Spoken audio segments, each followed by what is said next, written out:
My name is Ryan Van Poederooyen. I play with the Devin Townsend Project.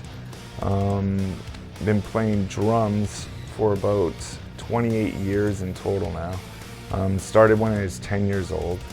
Basically, my father played in the band, and I'd always show up to sound checks, bang around on the drum set. My dad saw that I took a liking to it, and I just kept with it, and it grew from there. As of today, my main gig is the Devin Townsend Project. I love the band, it's amazing music. The people in the band are incredible to work with. Devin's a very good friend. As for influences, I had many when I was a young kid, but probably the biggest influence for me was Neil Peart from Rush. I'd sit in my room and figure out as many albums as I possibly could, and he was a massive influence for me. The biggest thing about influences is I like guys who have groove and feel when it comes to playing heavy music. Heavy music isn't just about being brutal to me, it's about having that feel and groove. As for sounds, drum sounds that is, obviously I want to approach sounds different ways when it's the studio and live. The one thing that I consistently want, whether it's studio or live, is organic. For me, I'd rather have an excellent mic on a drum. I would rather have perfectly tuned drum and the right heads, the right drum. Like, there's so many things that come into play, and I just prefer the organic sounds. When it comes to live, I'm going to go for more of a punchy sound, and it's still going to be organic. I don't trigger or anything like that. I don't like it, but it's going to be more punchy live because you need your drums to cut, and you can still maintain that bottom end if you have a good relationship with the sound man. So I always get on the sound man side right at the start of the tour.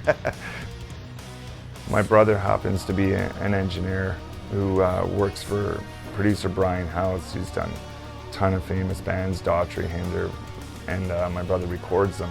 I actually went to my brother, who knows everything about microphones, and I thought, I had it down to a few companies, and Audio-Technica obviously was in the mix. And I asked him, I said, I'm really thinking about going with these guys. I love the clip-on mics, I love the reviews I read about them, and instantly, he was like, hands down, Audio-Technica. My favorite mic, hands down, is the ATM 250D. That, like my bass drum live, is crushing. And this mic picks up not only the slappiness, the punch, and all that stuff, it picks up the depth, the resonance of the drum, the low end. ATM 350s, I love the fact that they are not in my way. You know what I mean? It's like you clip them on, my drum tech loves them, put them on the drums, they sound incredible. It blows me away for such a small mic that you can get that big of a sound live.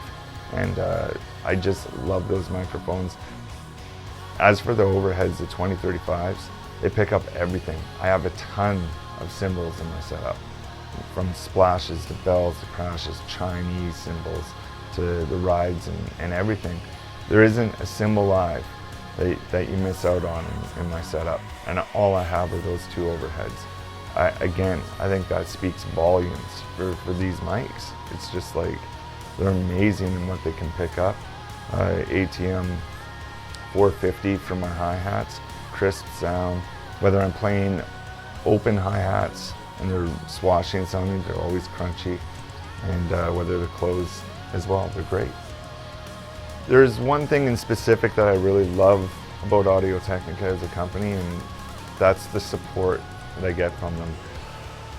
It's nice to know that whether I'm going from Canada to the United States, to England, to the rest of Europe, which we're going to do now, Audio-Technica is there to support me, and they've done nothing but a bang-up job for me. And I'm very appreciative of it. It's an honor to be working with such a company that takes a lot of time to support their endorsees, and I really do appreciate it, and it's an awesome relationship that I have with them.